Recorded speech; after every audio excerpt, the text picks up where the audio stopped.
Hello and welcome back to our conclusion of the City of Ember. Margot is so excited. Look at that little nugget. Oh my gosh. Is there a cuter dog on the planet? I know yours is pretty cute, but I mean, what a doll baby. Okay, so she's excited and I'm excited.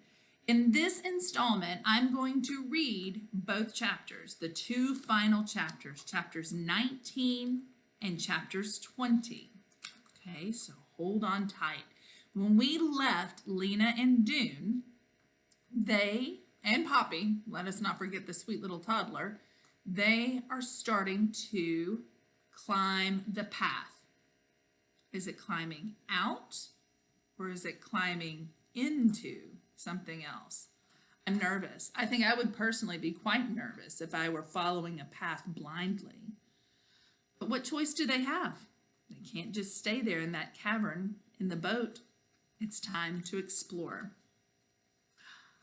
And this chapter's title, chapter 19, is A World of Light. That sounds promising. As they squeezed past the rocks at the entrance to the path, Dune thought he saw the candlelight glance off of a shiny place on the wall. He stopped to look, and when he saw what it was, he called out to Lena, who was just a few steps ahead of him. There's a notice! It was a frame sign bolted to the stone, a printed sheet behind a piece of glass. Dampness had seeped under the glass and made splotches on the paper, but by holding their candles up close, they could read it. Let me show you. It says, "Welcome, refugees from Ember. This is the final stage to your journey. Be prepared for a climb." I can't read backwards. It was too hard. All right. "Welcome, refugees from Ember. This is the final stage of your journey. Be prepared for a climb that will take several hours. Fill your bottles with water from the river. We wish you good fortune. Signed, the Builders." "They're expecting us," said Lena. "Well, they wrote this a long time ago," Dune said. "The people who put it here must all be dead by now." "Well, that's true, but I mean, they wished us good fortune. It makes me feel as if they're watching over us." "Yes, and maybe their great-great-great-great-grandchildren will be there to welcome us." Encouraged, they started up the path. Their candles made only a feeble glow. That means a weak glow. A feeble glow, but they could tell that the path was quite wide. The ceiling was high over their heads. The path seemed to have been made for a great company of people. In some places, the ground beneath their feet was rutted in parallel grooves as if a wheeled cart of some kind had been driven over it. After they had walked a while, they realized that they were moving in long zigzags. The path would go in one direction for some time and then turn sharply and go the opposite way. As they went along, they talked less and less. The path sloped relentlessly upward. That means without stopping. It just wouldn't stop going upward. And they needed their breath just for breathing. The only sound was the light pat, pat of their footsteps. What kind of figurative language is pat, pat? It's a fun one I like to say. Onomatopoeia. So much fun. It's even more fun to spell. Lena and Dune took turns carrying Poppy on their backs. She'd gotten tired of walking very soon and cried to be picked up. Twice they stopped and sat down to rest, leaning against the walls of the passage and taking drinks from Dune's bottle of water. "How many hours do you think we've been walking?" Lena asked. "I don't know," Dune said. "Maybe 2, maybe 3. We must be nearly there." They climbed on and on. Their first candles had long ago burned down to the last inch, as had their second candles. Finally, when their third ones were about halfway gone, Lena began to notice that the air smelled different. The cold, sharp-edged rock smell of the tunnel was changing to something softer, a strange, lovely smell. As they rounded a corner, a gust of soft air swept past them, and their candles went out. Boone said, "I'll find a match." But Lena said, "No, wait, look." They were not in complete darkness. A faint haze of light shone in the passage ahead of them. "It's the lights of the city," breathed Lena. Lena set Poppy down. "Quick, Poppy," she said, and Poppy began to trot, keeping close to Lena's heels. The strange, lovely smell in the air grew stronger. The passage came to an end a few yards farther along, and before them was an opening like a great empty doorway. Without a word, Lena and Dune took hold of each other's hands, and Lena took hold of Poppy's. When they stood in the doorway and looked out, they saw no new city at all, but something infinitely stranger. A land vast and spacious beyond any of their dreams, filled with air that seemed to move and lit by a shining silver circle hanging in an immense black sky. What do you think that silver circle was? The moon. In front of their feet, the ground swept away in a long, gentle slope. It was not bare stone as in Ember. Something soft covered it, like silvery hair. What do you think that is? It's grass. As high as their knees. Down the slope was a tumble of dark, rounded shapes, and then another slope rose beyond that. Way off into the distance, as far as they could see, the land lay in rolling swells with clumps of shadow and low places between them. "Dune!" cried Lena. "More lights!" And she pointed to the sky. He looked up and saw them.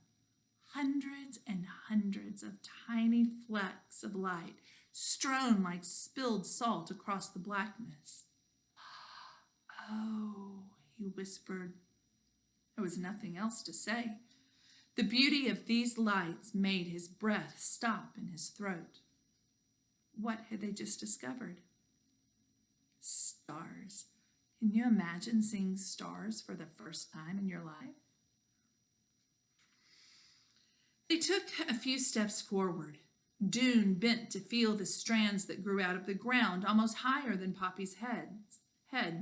They were cool and smooth and soft, and there was a dampness on them. "Breathe," said Lena.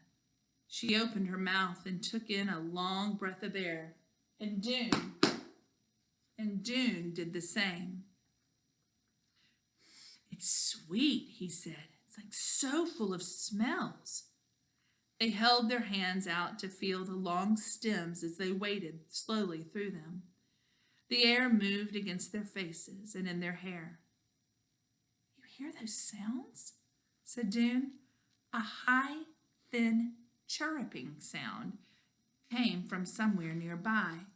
It was repeated over and over again like a question. "Yes," said Lena. "What could that be?" "Something alive, I think. Like maybe some kind of bug?" "Bug that sings." Lena turned to Dune. Her face was shadowy in the silver light. "It's so strange here, Dune. So huge. But I'm not afraid." "No, I'm not either. It's like a dream." "A dream, yes. Maybe that's why it feels familiar.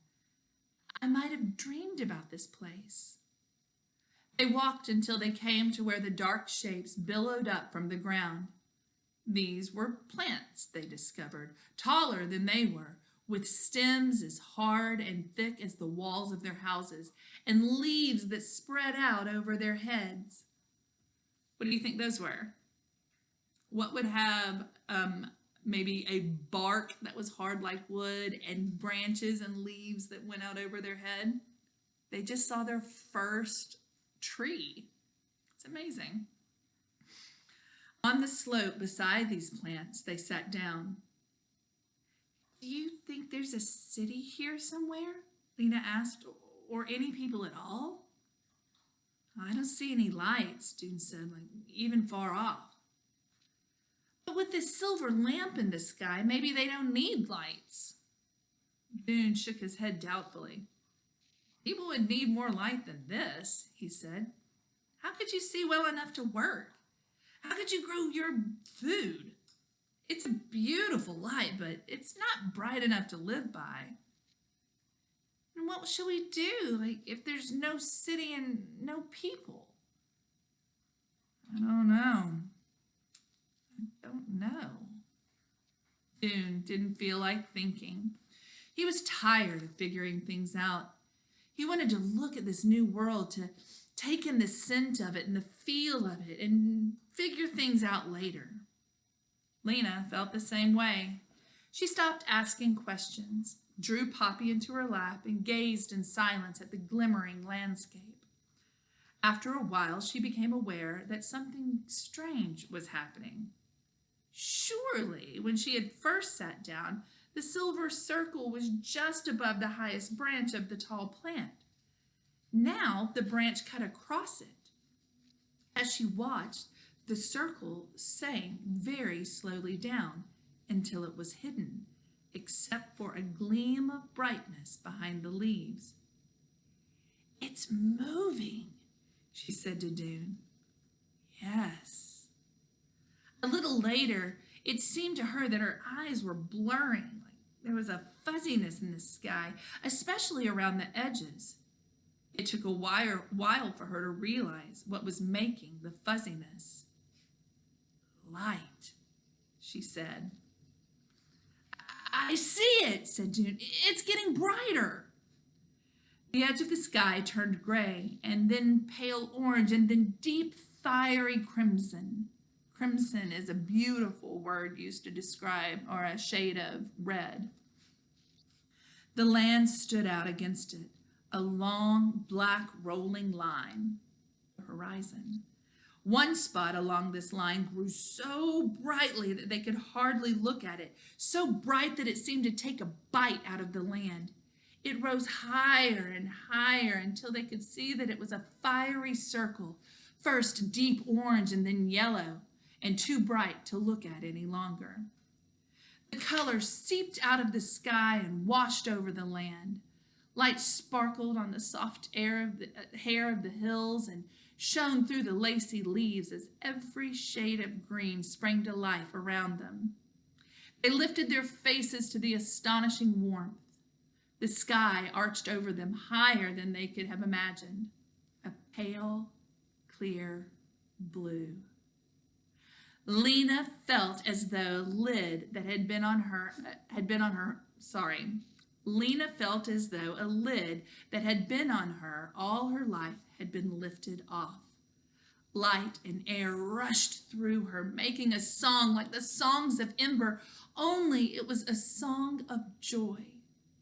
She looked at Dune and saw that he was smiling and crying at the same time, and she realized she was too. Everything around them was springing to life. Oh, a glorious racket came from the branches, tweedling notes, peeps, burbles, high, sharp calls. Bugs? Wondered Dune, imagining with awe the bugs that could make such sounds. But then he saw something fly from the cluster of leaves and swoop down low across the ground, making a clear, sweet call as it flew. Did you see that? He said to Lena, pointing. Ah, and there's another one, and another, there. There, repeated Poppy, leaping from Lena's lap and whirling around, pointing in every direction. Oh, the air was full of them now. They were much too large to be insects.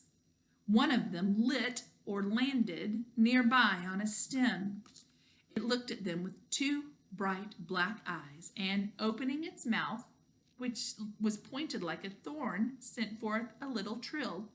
Tweet, tweet. What do you think it is? Well, if you haven't figured it out already, it's a bird. It's speaking to us, said June. What could it be? Lena just shook her head. The little creature shifted its claw-like feet on the stem, flapped its brown wings, and trilled again. And then it leapt into the air and was gone.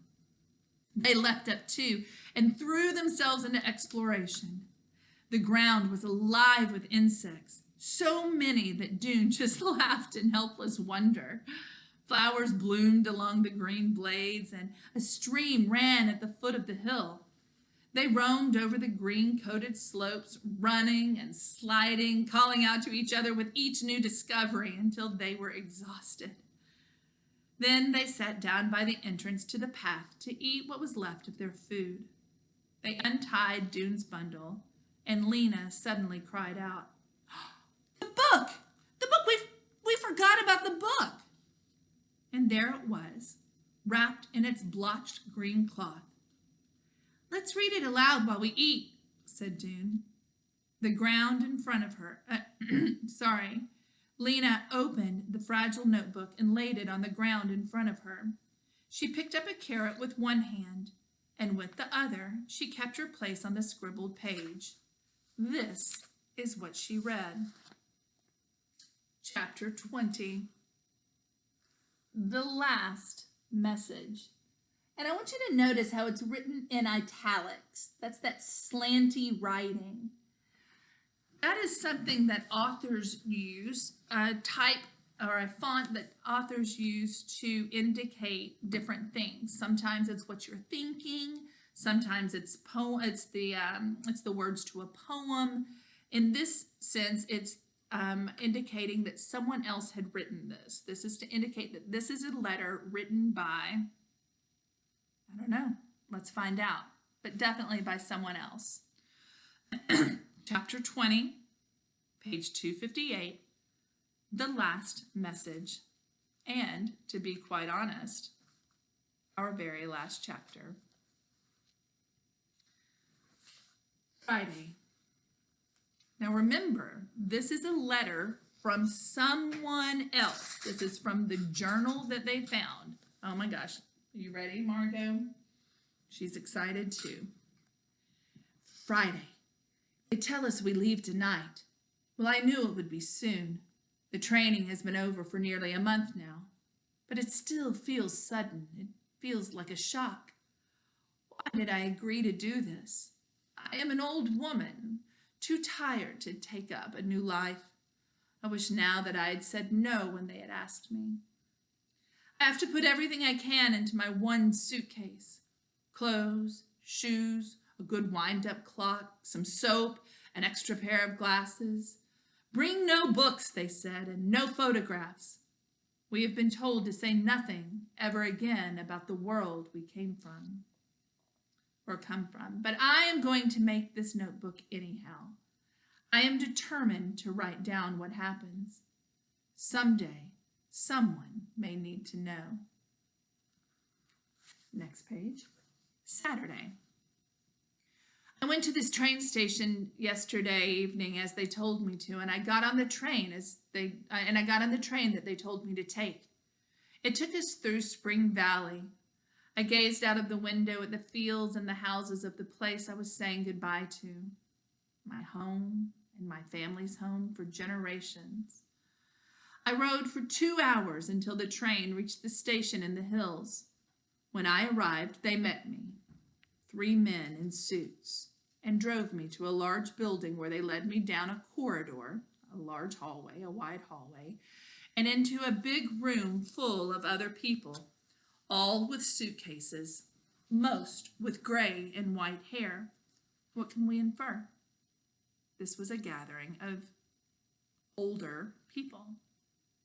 That's interesting.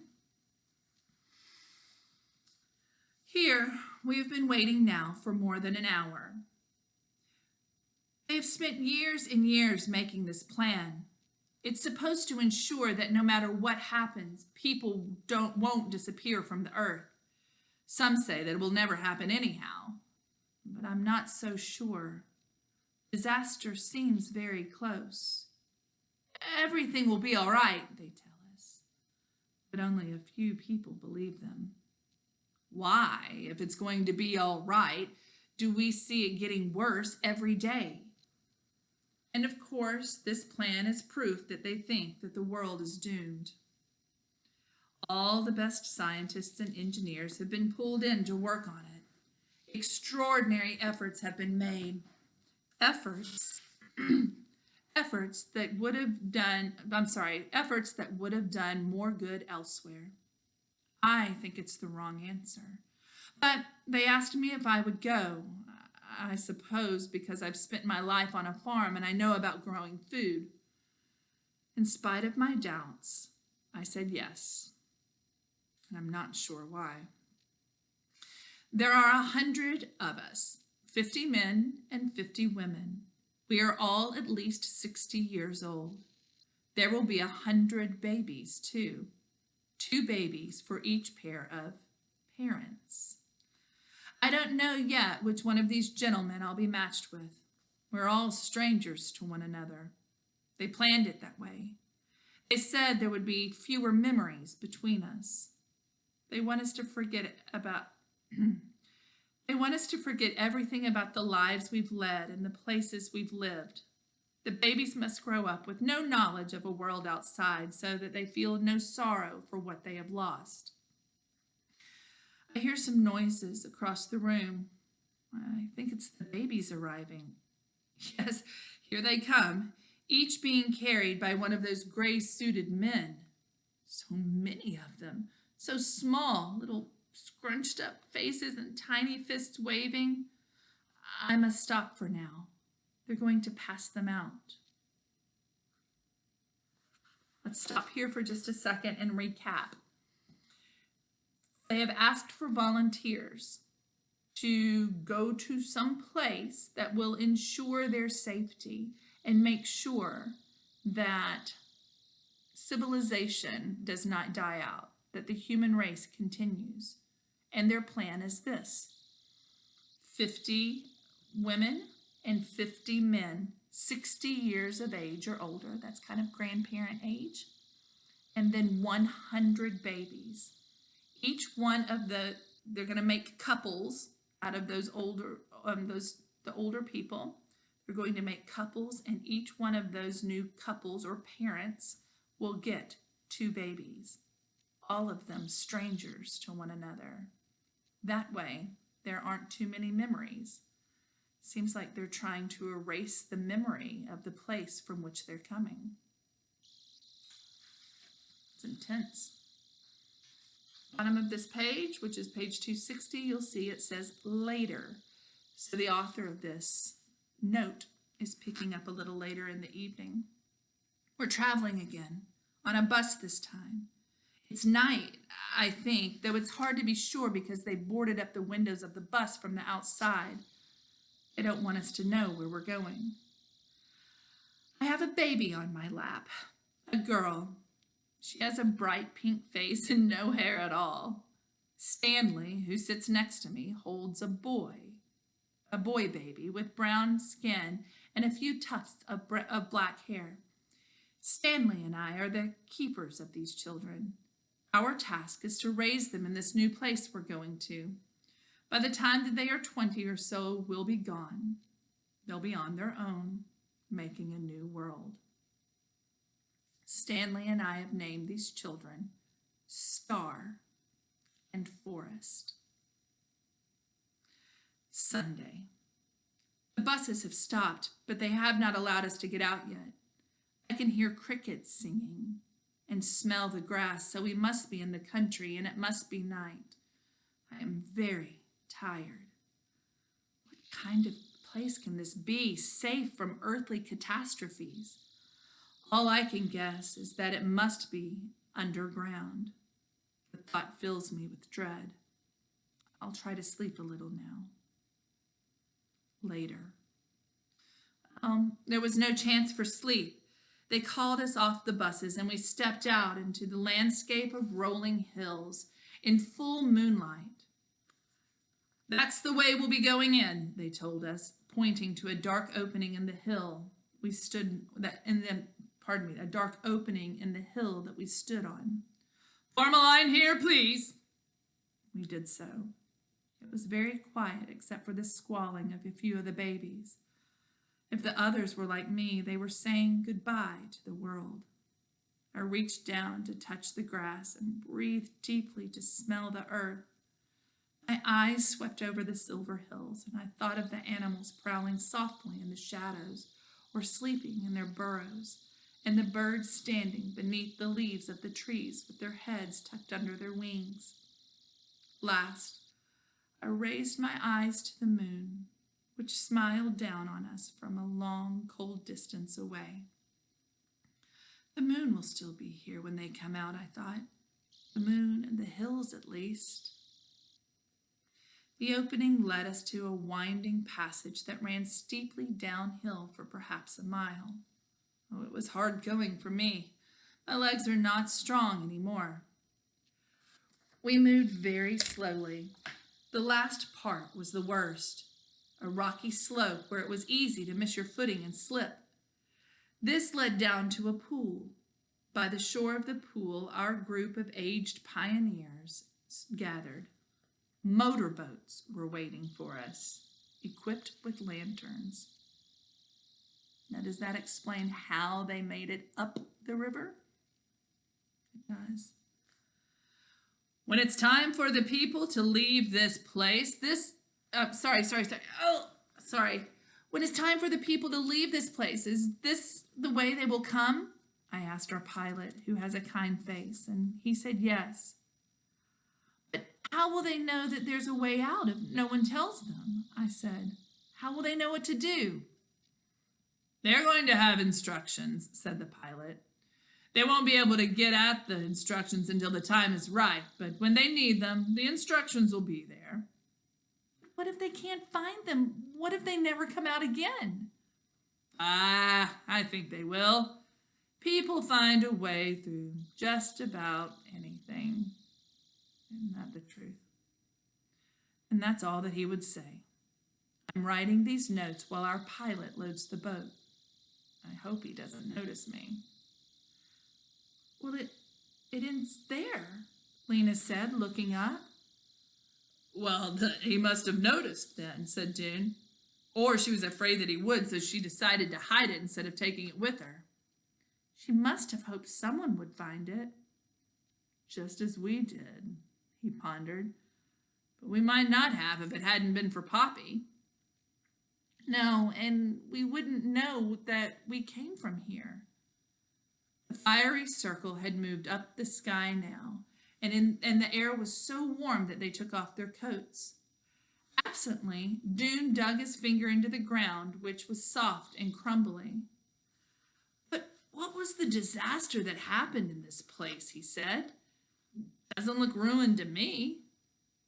"It must have happened a long, long time ago," said Lena. "Wonder if people still live here."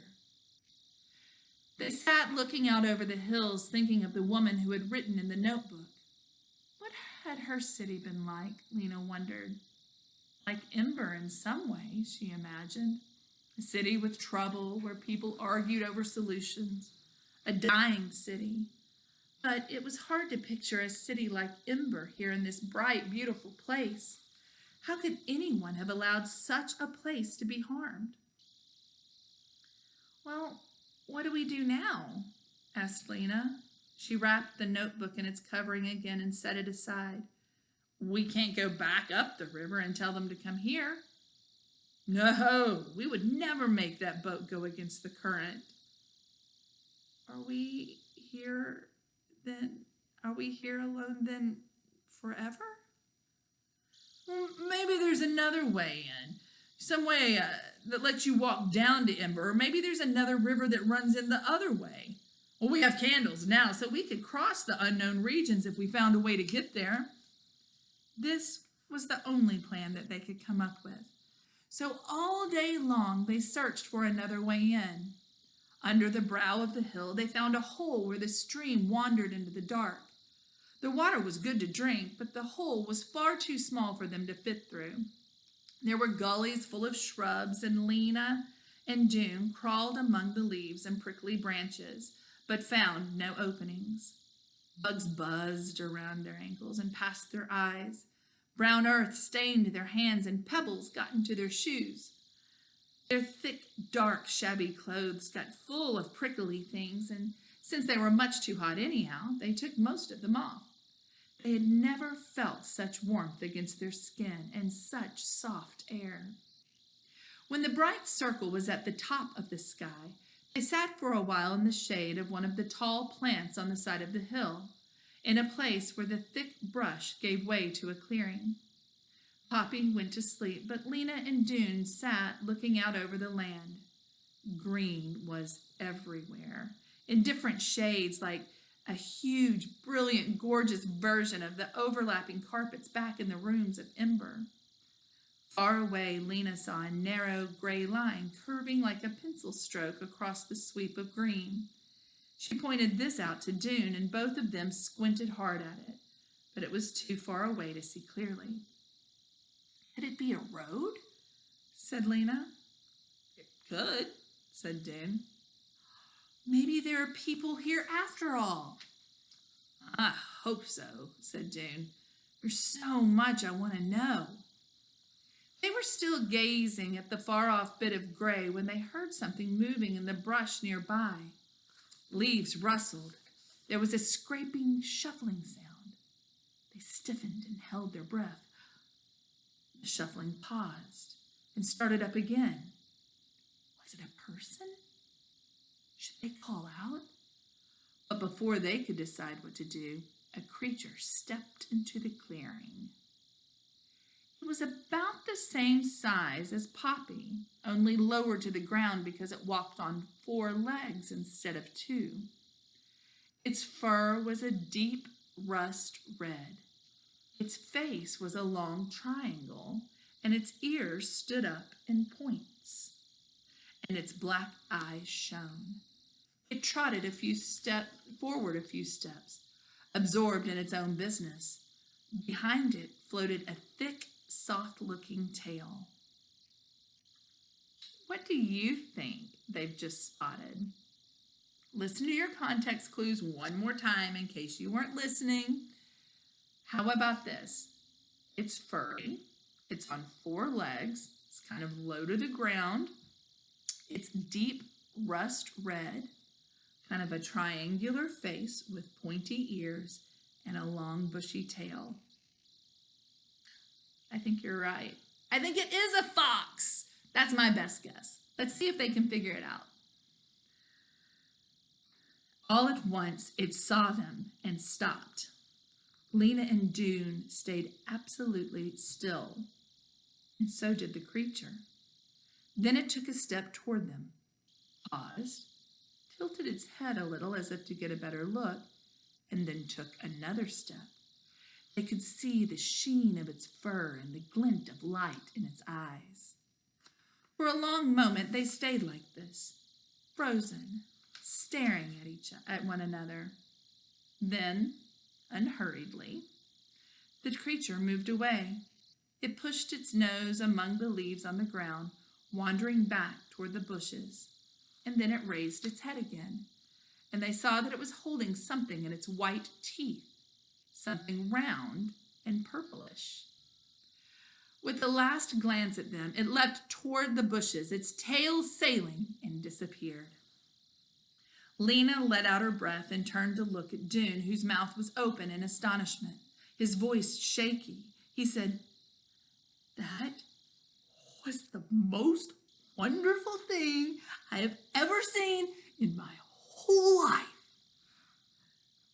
"Yes, and it saw us," June said, and Lena nodded.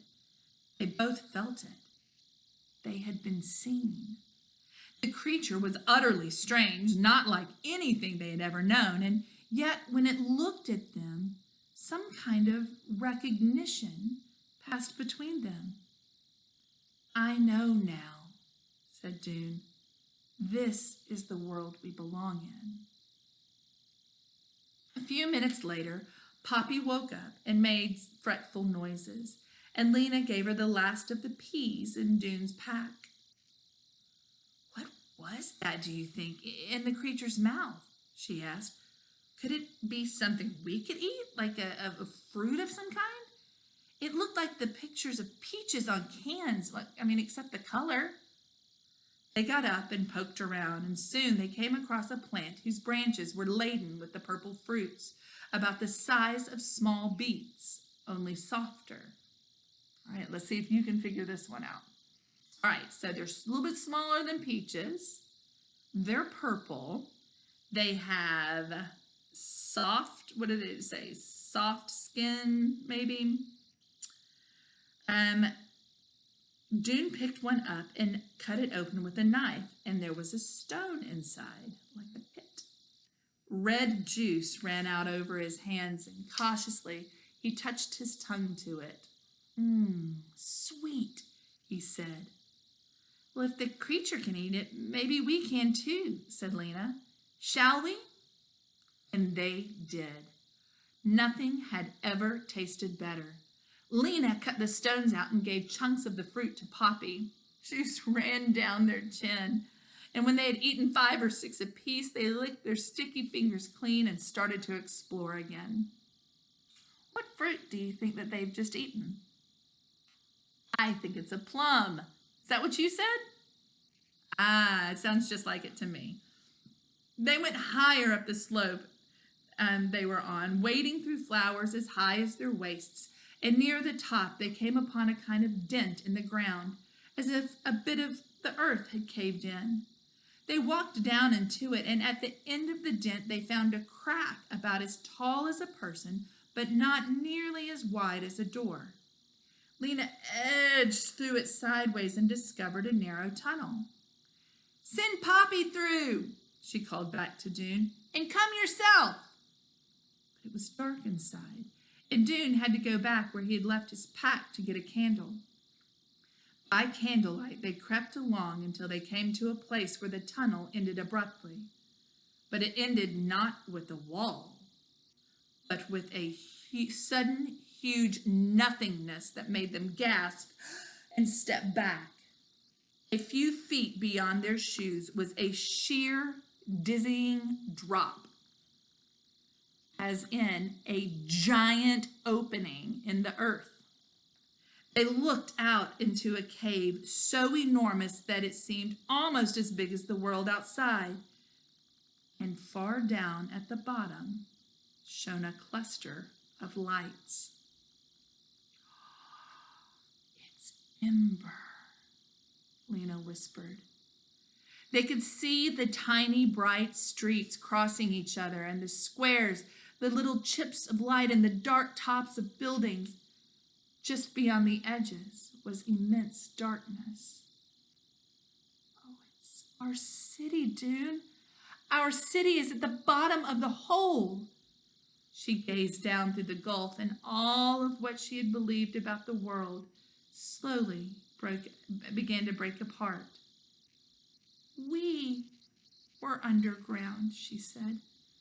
Not just the pipeworks, everything. She could hardly make sense of what she was saying. Dune crouched on his hands and knees, looking over the edge. He squinted, trying to see the minute specks that might be people. What's happening there, I wonder? Could they hear us if we shouted?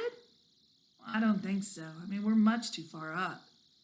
Maybe if they looked into the sky, they could see our candle, said Lena. But now I guess they wouldn't. The street lamps would be too bright. Somehow we've got to get word to them, said Dune. And that was when the idea came to Lena. Our message, she cried. We could send our message. And they did. From her pocket, Lena took the message that Dune had written, the one that was supposed to have gone to Clary explaining everything. In small writing, they squeezed in this note at the top. See it at the very top? That's what they scribbled. and it says, "Dear people of Ember, we came down the river from the pipeworks and found the way to another place. It is green here and very big. Light comes from the sky. You must follow the instructions in this message and come on the river. Bring food with you. Come as quickly as you can. Lena Mayfleet and Dune Harrow." They wrapped the message in Dune's shirt and put a rock inside of it. They stood in a row at the edge of the chasm. A chasm is a very deep pit, or like an abyss. Dune in the middle, holding Poppy's hand and Lena's.